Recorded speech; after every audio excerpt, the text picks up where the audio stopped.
Welcome, John. I'm truly honored to have you here with me. How are you today? I'm fine. Thank you very much, Catherine. I'm delighted to be here with you. Pleasure is all mine.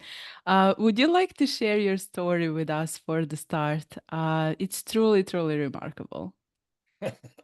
Well, it is. And I guess the bottom line, the bumper sticker, if you will, is that I'm lucky to be alive. The whole first half of my life was one risky adventure after the other. It was wild.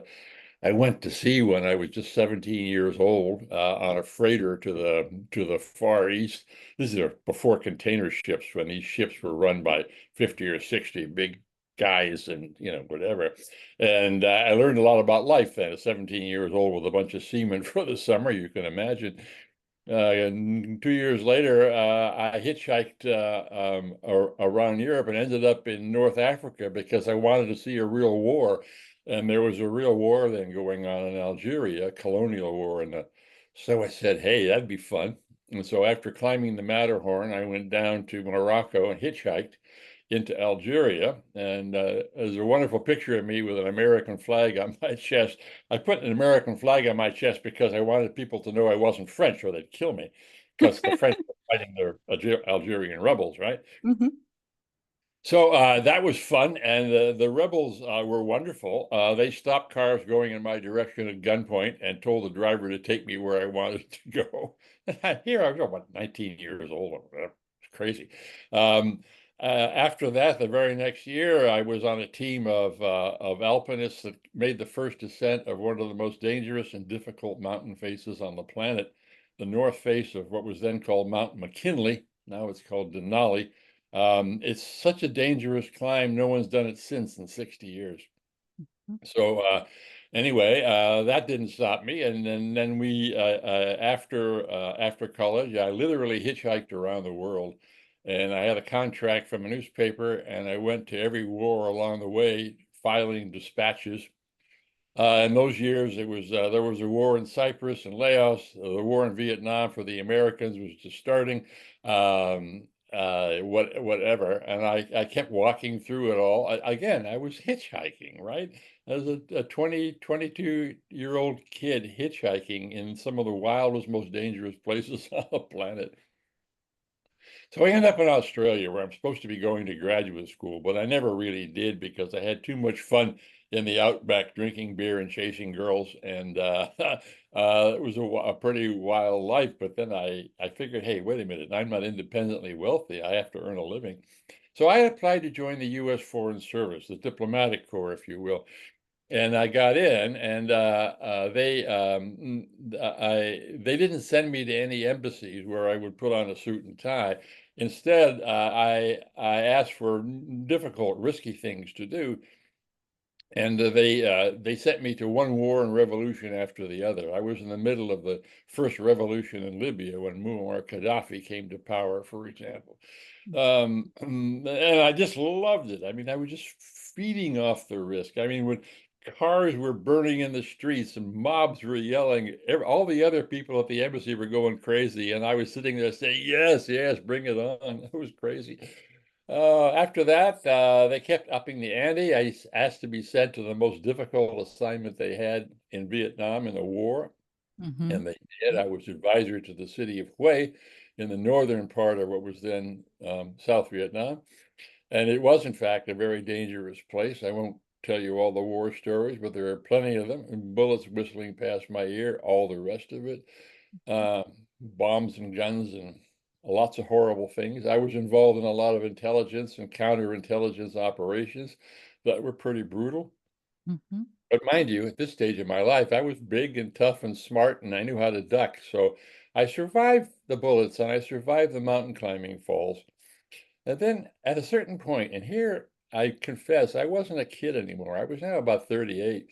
And it finally hit me way too late that my life was pretty damn shallow. I mean, everything was oriented toward one risky adventure after the other because I just loved it. Mhm. And I didn't give a damn about people that I hurt. I didn't give a damn about solving all the problems I saw of poverty and violence around the world. All I cared about was the next adventure. And it finally hit me. in a battle in Vietnam that that was a pretty damn shallow life. And I had a heart. I knew I had a heart. I looked at the suffering and I kind of cared, but adventure was more important. But after this battle in Vietnam, I began to reconsider. I began to reshape my life. And I was in a real hole. It was the lowest point of my life. I realized that I'd been wasting my life in a way and ignoring the needs of other people, ignoring that the fact that large parts of the planet were in pain and I was making the pain worse, not better. So I began to climb out of the hole. I'm still in the Foreign Service. My last posting, they sent me to New York to the United Nations. And by that time, I'd made something of a transition in my life. And I realized that all that thing, all the stuff I had going for me, that I was smart and tough, et cetera, I could use to do good in the world, not just have an adventure. So I did. I did. I Mhm. did lots of stuff with the United Nations I'm rather proud of in terms of bringing a fair policies from America to the so-called, what we call then the third world, the global South, the Mhm. poor Mhm. countries in Africa and Asia. And I must say, to my dying day, I'm very proud of the fact that I helped end apartheid in South Africa. I mean, I was doing some good stuff. And then I left the Foreign Service because that's not what the Foreign Service does. The Foreign Service doesn't necessarily do good stuff, not the U.S. Foreign Service or the Serbian Foreign Service or the French Foreign Service. That's not what they do. Mhm. And I Mhm. wanted to devote my life to making peace in the world. I wanted to devote my life to ending suffering and bringing equity. I had done a total turnaround from myself as a young man. Mhm. And I couldn't do that in the Foreign Service. So I quit. I quit sort of at the top of my game. The Foreign Service loved me because I was doing all these difficult things and not getting killed, but I quit. And then I thought I would just, you know, give a lot of wonderful speeches because I've always had a good gift of gab, I open my mouth and wonderful words come out. And so I thought, okay, I'll give a bunch of speeches. And in those years, height of the Cold War, I was going to give a lot of speeches on making peace in the United States and the then Soviet Union. And so I launched myself on the peace circuit. It was crazy. I thought I was so stupid. I thought that if I just give a wonderful speech about peacemaking, everybody would listen to me and say, oh, yes, yes, yes, John's right. We're going to stop fighting. Right, right. Oh, stupid. I didn't understand that's not how it worked. Um, so I ran out of money, and I was then panicked. And a friend came up to me and said, "Well, you run out of money. There's a great way to earn money very quickly because you got a good speaking career going. You can hire yourself out as a speaker on cruise ships. You know, these Mhm. Mhm. liners, old folks get on and sail around." Okay. I did that. I got a job very quickly on a cruise ship going from Vancouver, British Columbia to the Far East and back. I got to take someone with me, so I took my then 13-year-old daughter, Mallory, and we set off. And all I had to do was give two speeches on the crossing across the Pacific. They didn't care what I spoke about. In fact, I learned once the ship set sail that I think my main purpose was to look handsome in a tuxedo and waltz widows around the dance floor. Oh God, what a life! Anyway, just 2 or 3 days out of Vancouver, this ship catches fire, it began to sink. It caught fire, and everyone was loaded onto lifeboats, and it was the Coast Guard calls it the biggest air sea rescue ever. There's 550 people in lifeboats Mhm. where it's winter, coming on winter. It's the Gulf of Alaska. We're way up north. And on top of all of that, a typhoon is bearing down on us, and Oh my we're in God. Mhm. lifeboats. Mhm. So we're in these lifeboats, and we're 140 miles off the coast, so a long ways.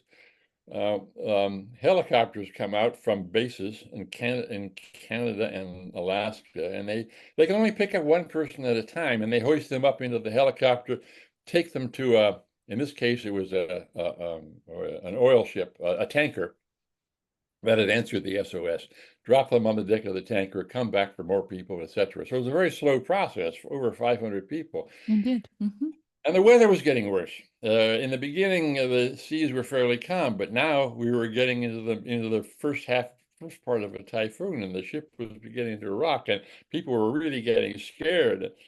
And the rescue went as fast as it could.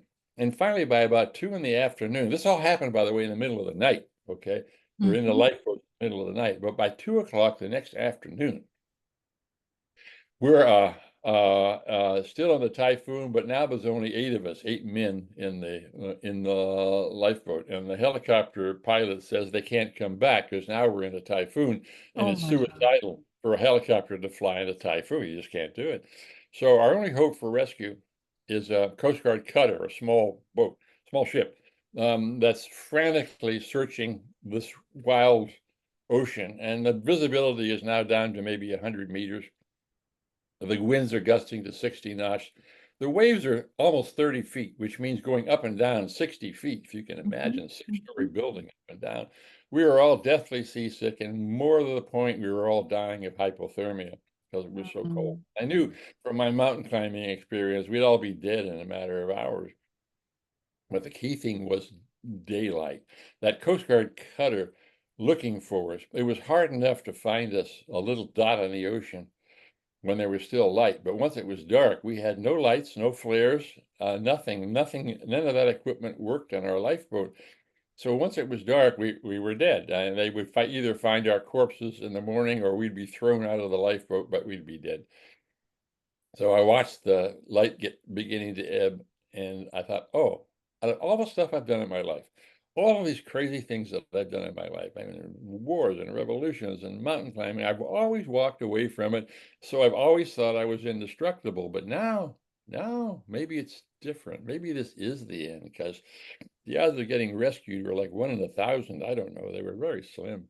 Mhm. Mhm. So I wasn't a religious person, and I'm still not. But I said, okay, uh, God, all right, higher power, whatever you are, I don't get it. Here, I just helped end apartheid at the United Nations. I'm devoting my life after a rough beginning. I'm devoting my life to doing good in the world, which I thought was your work, God, Exactly. Exactly. yeah, yeah, yeah. And now I'm being wiped out. It makes no sense. And I got angrier and angrier because I said, I was taught by the Jesuits in high school that the world was a logical place. And what you're doing to John Graham is illogical. I'm going to be a servant of God. I'm going to be a servant and solving problems, helping people. And now I'm being wiped out as stupid, stupid. And I remember turning my face into the storm and shouting, Mhm. shouting into the storm. Mhm. Mhm. And I heard a response. None of the other 8 guys, 7 guys, heard anything, of course. But I heard a voice, and it was very clear. And it said in so many words, stop kidding me. If you get out of this, you'll just lecture on another cruise ship. Yeah, you helped end apartheid. Great. But now you panic over money. You're lecturing on a cruise ship. You're waltzing widows around dance floors, and you're loving it because you're going to get rich doing this. And you'll forget all your ideals, and that'll be the end of it. And if that's the rest of your life, I was then 40. If that's the rest of your life, then you might as well die out here because the rest of your life isn't going to be worth, you know what. Um, and the voice went on to say, on the other hand, if you make the other decision, if you really commit to doing good, Mhm. and if you really commit to taking all the risks you have to take, undergoing all the hardships, whatever, to actually start solving public problems, whatever they are, Mhm. well, then Mhm. maybe you'll survive. Mhm. That's what I heard. And I looked up into the storm, and my famous ego was devastated, and I was beaten. And I looked up into the storm, and I remember all I did was say, or whisper, really. I said, yes, yes, yes, yes, yes, yes, yes, yes. I agreed to the deal that was being proposed to me by higher power. Mhm. And Mhm. I know this will sound to your viewers and listeners like it's from a bad movie, but at that instant, when I said yes, in the middle of the storm, 60-foot, 60-knot winds, 30-foot waves, dying of hypothermia, a Coast Guard cutter comes crashing through the storm. and it would have cut us in two had the lookout not seen us. It was absolutely bang on, and I got rescued. Oh my God. I had goosebumps all of my body when I was listening to you. We had a conversation about a month ago, and I truly enjoyed it. And you shared with me also that you were arrested in Iran, if I'm correct, and Oh that yes, you also were in the middle of the crisis in Egypt. Would you like yes. to share about these stories Oh, too, I please? could. There's Please, this is I, like truly, truly my incredible. How grandchildren. are you still alive? I'm just I have great grandchildren who are always telling me, Grandpa, Grandpa, tell the story of, tell the story. I yeah. want to just add something to finish out the story Yes, with. yes, please. Yes, that- please, that- please. Needless to say, after I got rescued, I came back and and kept my promise. Mm-hmm. I joined an organization called the Giraffe Heroes Project, which had been started by a woman that I quickly fell in love with, and the two of us have been working on it ever since. The Giraffe Project, you can learn more at giraffe, GIRAFFE.org. You can learn more at the website. But what we do is we find people sticking their necks out, people doing heroic things, and we tell their stories. And the whole idea is to inspire others to follow. And it really works. We've been doing this for 42 years, and I can guarantee you that the examples we've set, and thousands of them, have made a real difference. Anyway, answer your questions. Uh, yeah, all those two stories. The Iranian jail was just crazy. Now, mind you, we're back when I am 20 years old, 21, 20 years. I'm a kid, right? Mm-hmm. And I'm still an adventurer, and the crazier the thing, the better, and the more I liked it. So I'm in Ethiopia, someplace and I decided that I want to sneak into Mecca, Mecca being the holy city of Muslims. And if you're a non-Muslim, you can't go there. At least you couldn't then. And terrible things happen to you if you are caught as a non-Muslim in Mecca. But I didn't care. I would take any risk at this point in my life. So I decided to sneak into Mecca, and I took a dhow, an Arab boat across the Red Sea, and was getting close to Mecca when my disguise didn't work anymore, and the Saudi police picked me up. I'm lucky they didn't cut my head off.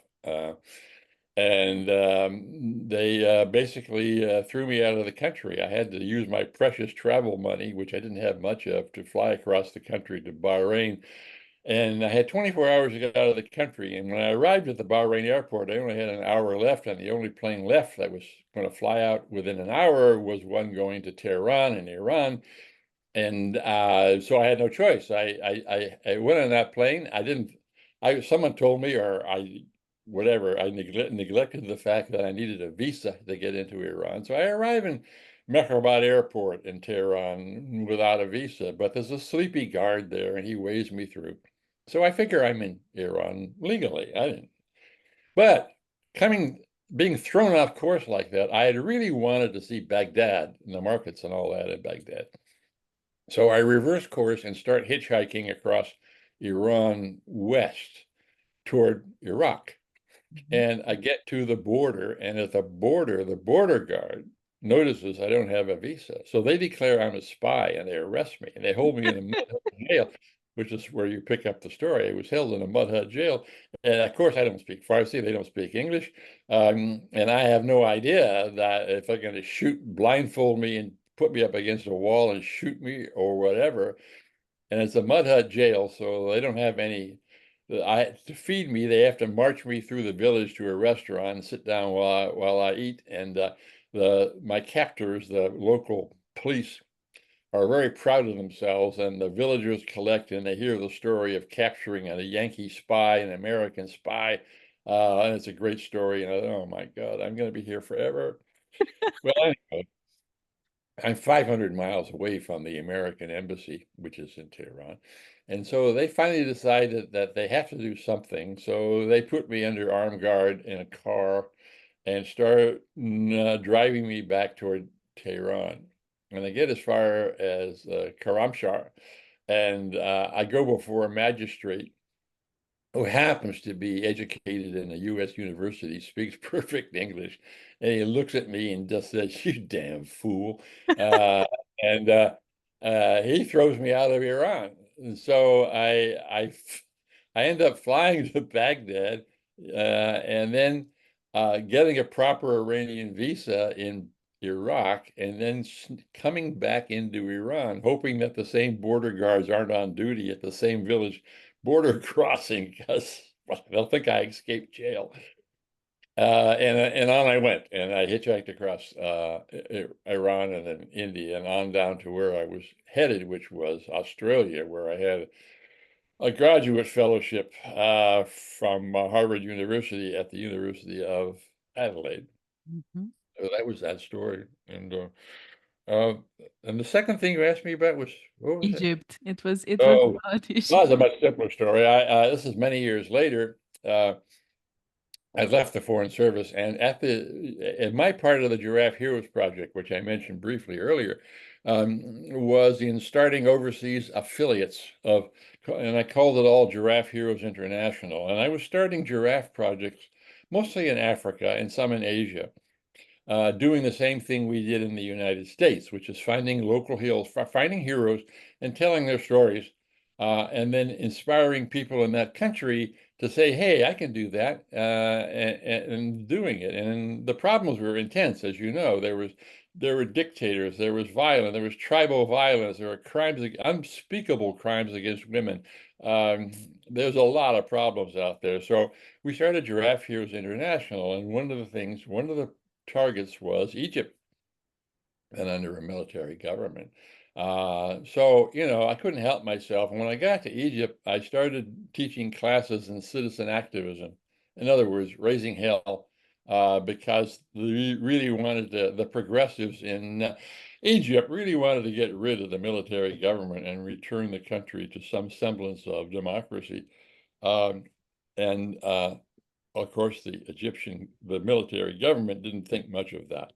Hmm. So they were tracking me, and when they found out what I was doing, teaching people to incite, you know, opposition to their regime, they were about to declare me persona non grata and arrest me. I got word of it through my friends and fled, and I got out of Egypt maybe 24 hours before I would have been slammed into an Egyptian jail where I'd probably still be.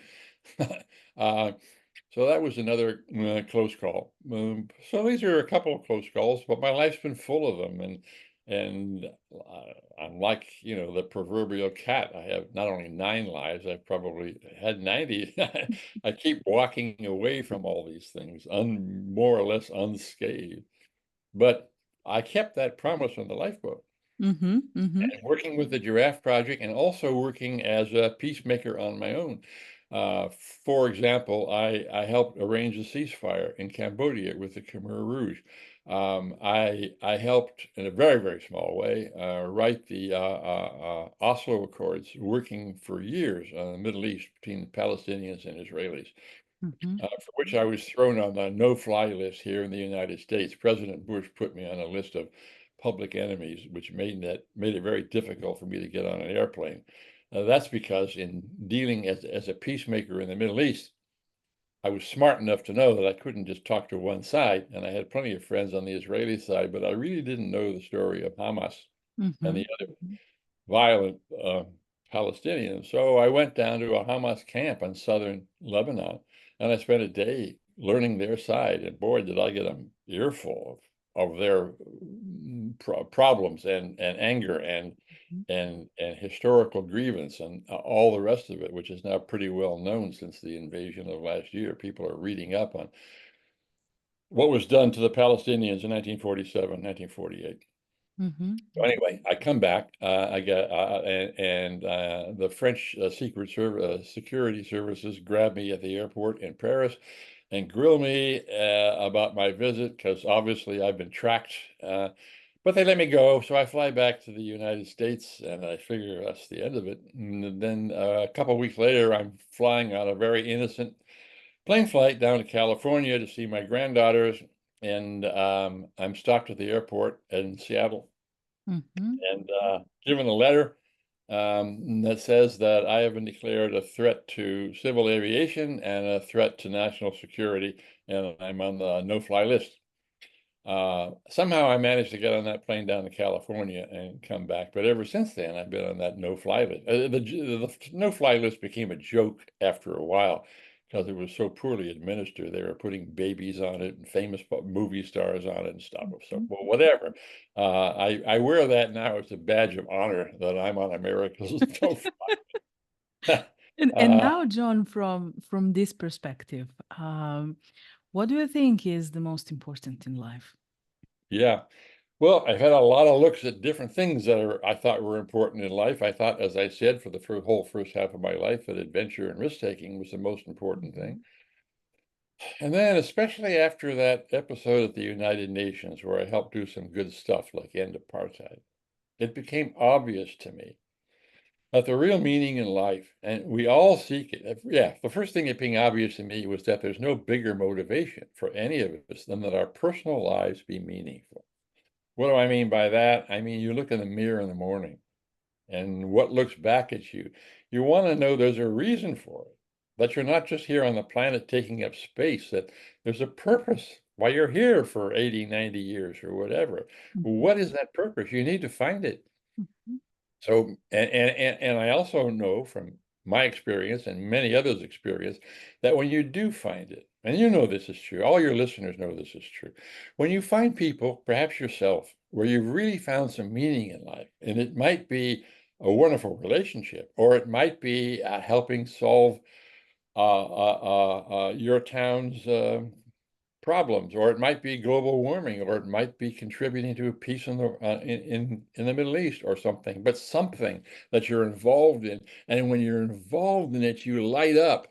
Life becomes more electric, more passionate. You seem smarter. You're more charismatic. People that lead meaningful lives are charismatic, powerful, passionate people.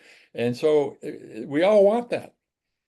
So the next question is well, okay, fine. Where does meaning come from? Mhm. And what I discovered in my own life, and then I rediscovered it in looking at the people honored by the Giraffe Heroes Project, who are also risk takers. All of us were motivated, found meaning in our life through some kind of service, through some kind of giving back, through some kind of effort to solve significant public problems. This is where meaning comes from in the most stable way. In the beginning of my life, I found meaning through risking my life in stupid adventures. Not stupid, they weren't stupid at the time, risking my life in crazy adventures. And then about the halfway point, the United Nations, I found the meaning of my life through service and helping all those Black South Africans get out of apartheid was a meaningful service. I really contributed to a whole lot of lives. And I got hooked. I got hooked on service. I absolutely got hooked on service.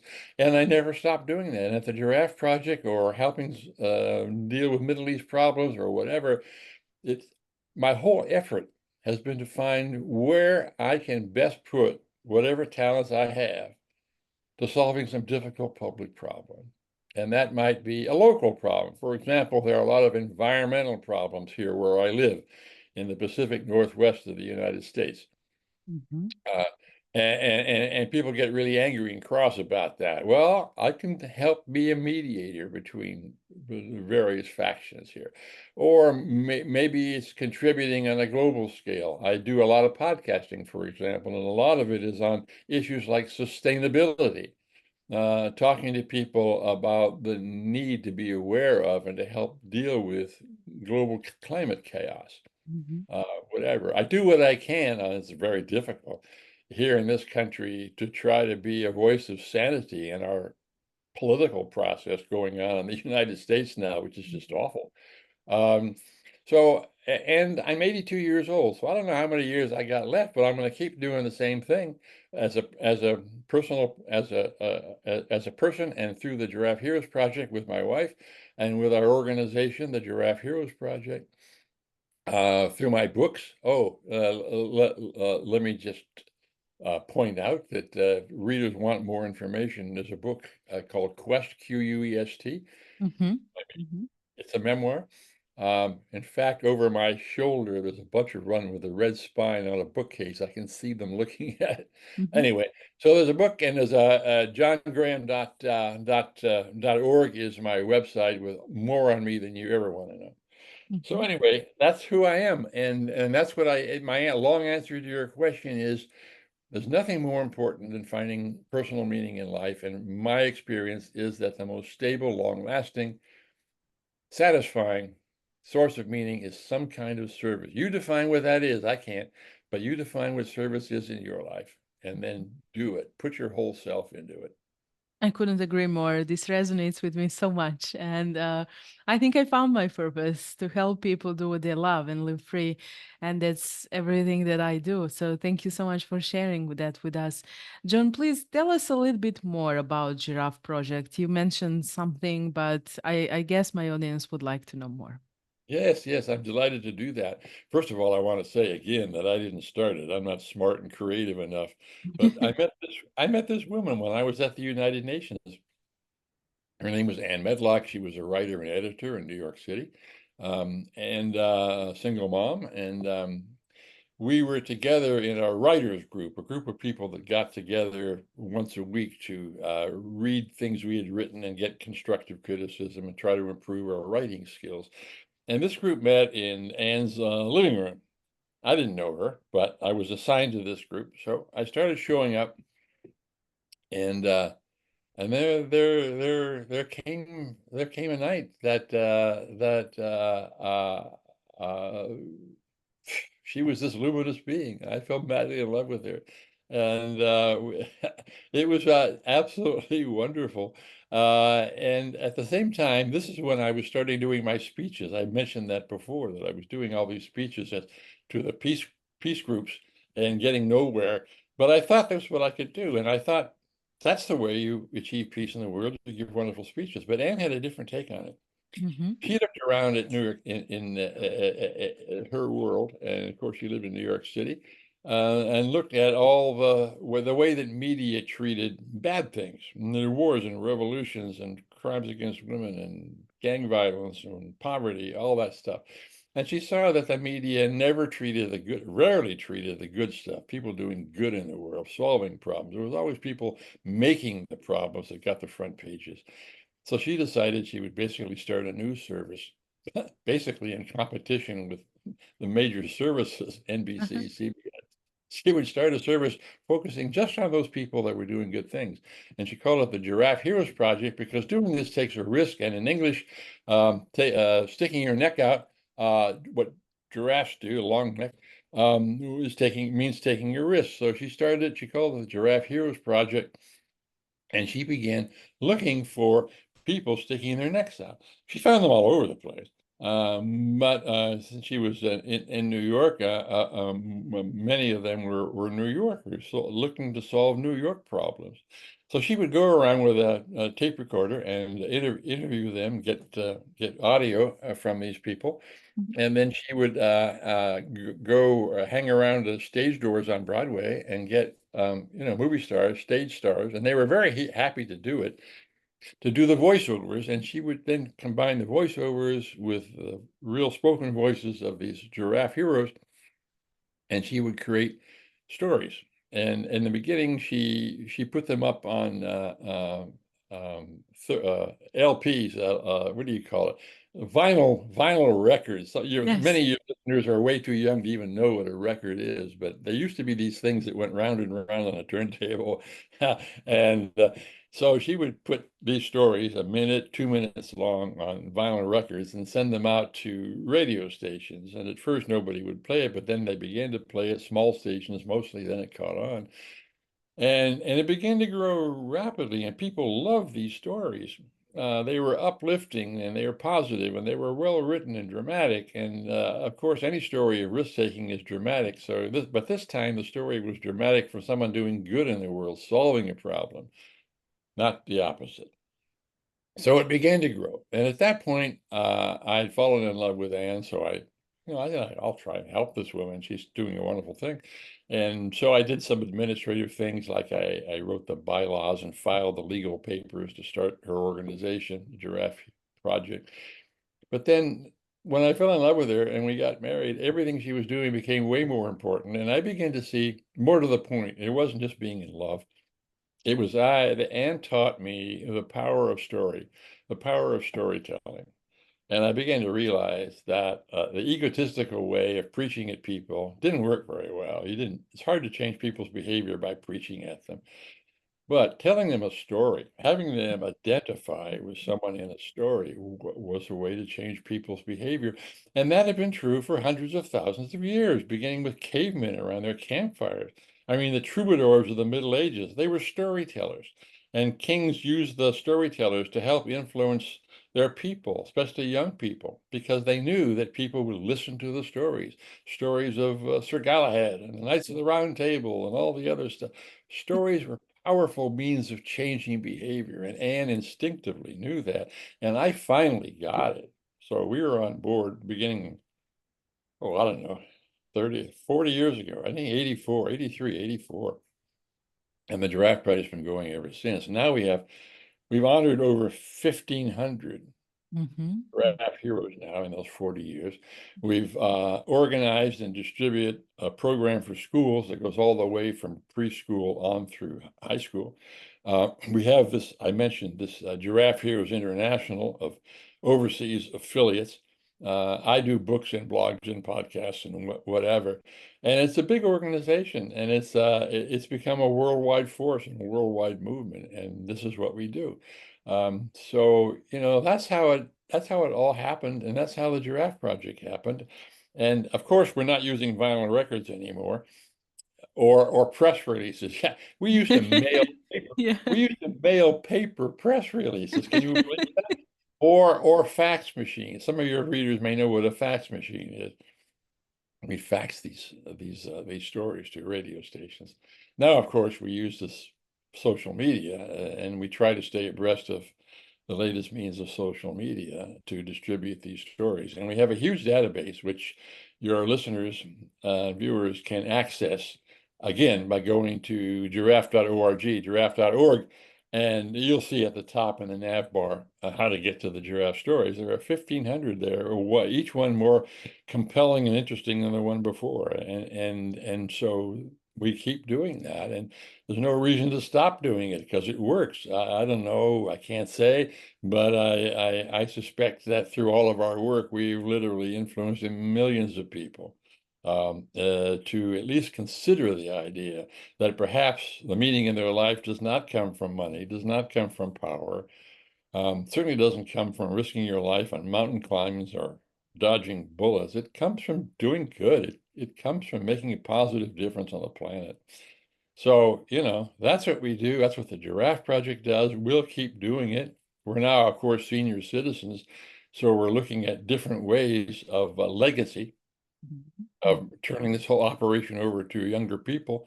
And that's consuming a lot of our work now, trying to find that legacy. But we're really enjoying it. And, we've been together for 42 years, and we're still crazy in love and doing it. And we live in a paradise out here on Whidbey Island, which is an island halfway between Seattle and the Canadian border. It's a rural island, so we live down a dirt road where you can't see another house, and we look out on the shipping channel into the mountains and into the Ilipping Mountains. So it's like, hey, why should we quit? I mean, retire? Are you crazy? Retire from what? So I'm delighted to be here with you, Catherine, because being on the programs like this, it just helps me, get my message out to a few more people, and especially doing it at the behest of someone like you, who was a hero in her own right and who understands these things. And I really appreciate that. And like I say, my first notes after our first call were that this is someone I really wanted to get to know. And listening to you and talking to you today only confirms that. So I'm delighted to be of service, to be on your program. And I want to thank you for your service. Thank you so much, John. These words means a world to me. Thank you so much for sharing all these wonderful stories. Thank you for being the light in the world. Thank you for everything you do.